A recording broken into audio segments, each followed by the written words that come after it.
Chair recognizes the gentleman from Philadelphia County, Representative Evans. I'd like to speak to the motion of adjournment. Gentleman is in order. Mr. Speaker, I heard someone just say earlier when she was standing right from that podium, she talked about telling a story. And it seems to me we didn't listen to what she said. She talked about the issue about agreeing but not being disagreeable. And I think what she was saying is even though we may have a disagreement here about adjournment, we should have the freedom of speech and to speak to each other. We could easily solve this if we allow people to speak, even if we disagree with them. And I understand this disagreement, and I recognize that.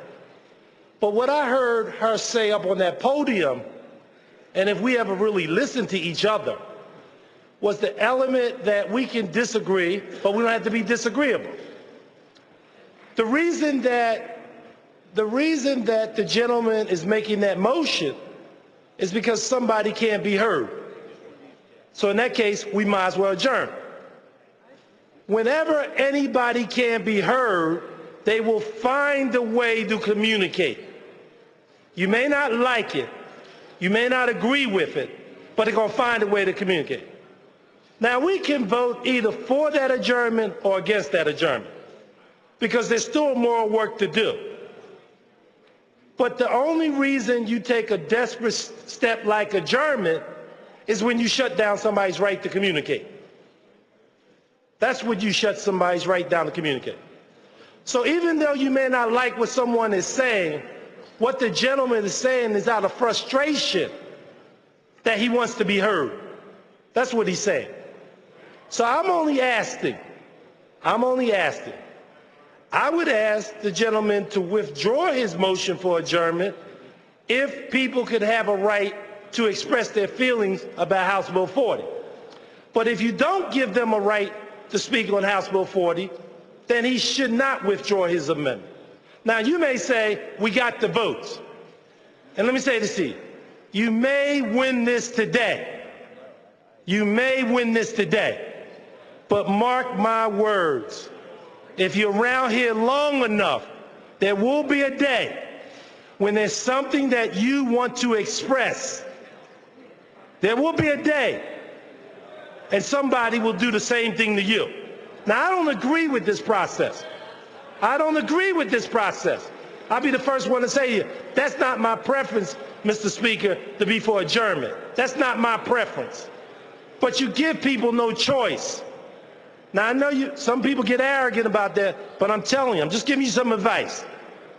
The easiest thing to do is to allow people to have some say. So I would say to the Republican leader, if we can reach some kind of accommodation, and you can probably win this issue. You could probably win this issue on a motion of adjournment. But at the end of the day, that's not the way this process should be conducted. It's obviously we didn't listen to the young lady who stood up there. If people want to have a right to say something, they should have an opportunity to say it. So I would appeal to the Republican leader.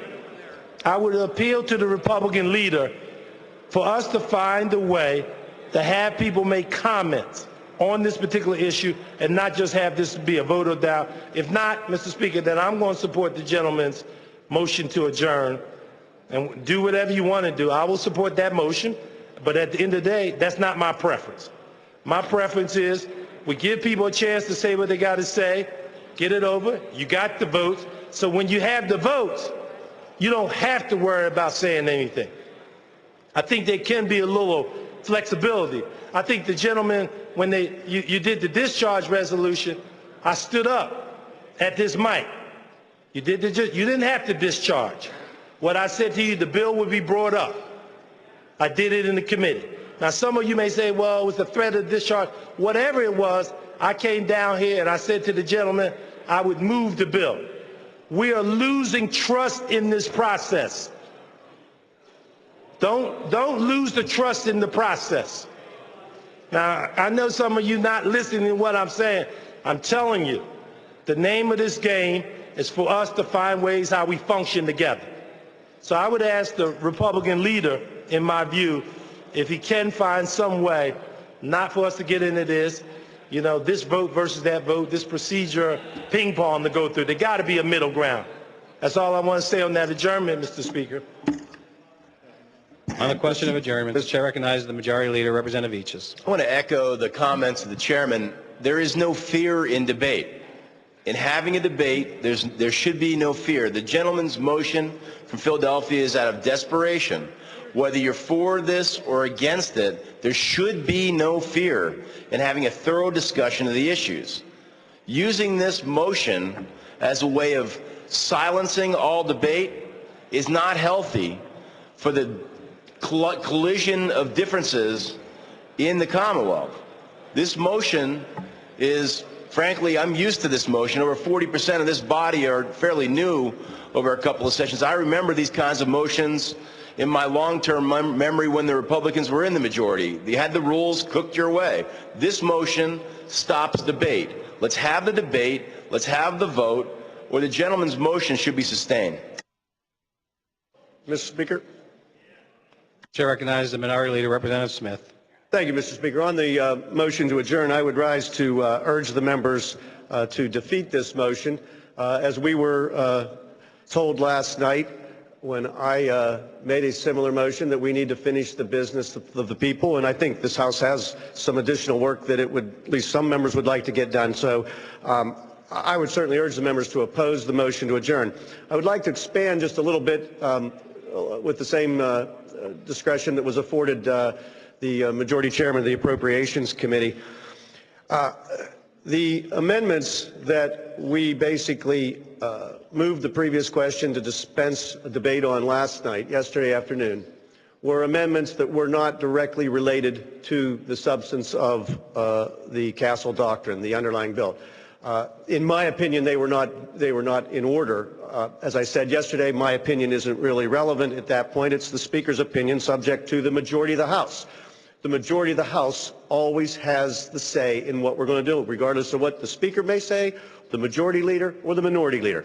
So when we make a motion to move the previous question, and let's not be demagogic about this. I mean, it was just less than a year ago, December 14th, 2009, the majority moved the previous question when we were seeking to debate an issue, and it happens. Sometimes it is a viable rule. It's in Mason's manual. It's in our rules. It's a privileged motion. It's not even it's a privileged motion in the rules. It's not something conjured up. It's not something that is evil inherently.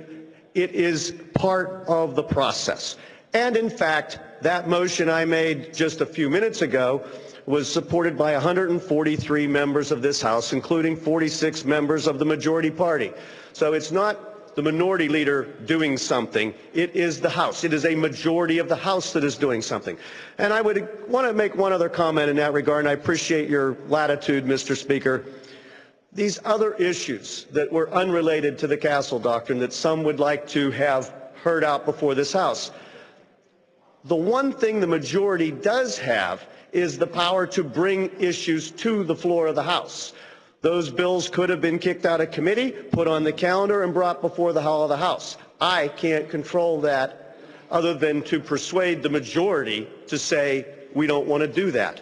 And that's exactly what happened yesterday, and it's exactly what's happening today. The fact is, Mr. Speaker, if the members of this House would have been inclined to debate the merits, the pros and cons of House Bill 40 and not get into other issues that are unrelated to the simple Castle Doctrine, then I would have gladly sat here and listened to debate on the Castle Doctrine as long as members wanted to. That was not my druthers to cut off debate. It was to say pointedly that other issues need to be debated separately. A stricter interpretation of that is what I would advocate.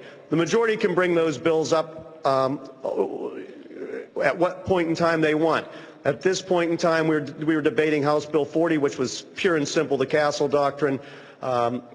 We afforded that opportunity if there wanted to be debate on it, but no. Some insisted on moving for suspension of rules to debate other issues. The majority of this House, 143 just a few minutes ago, said that is not what we're here to do.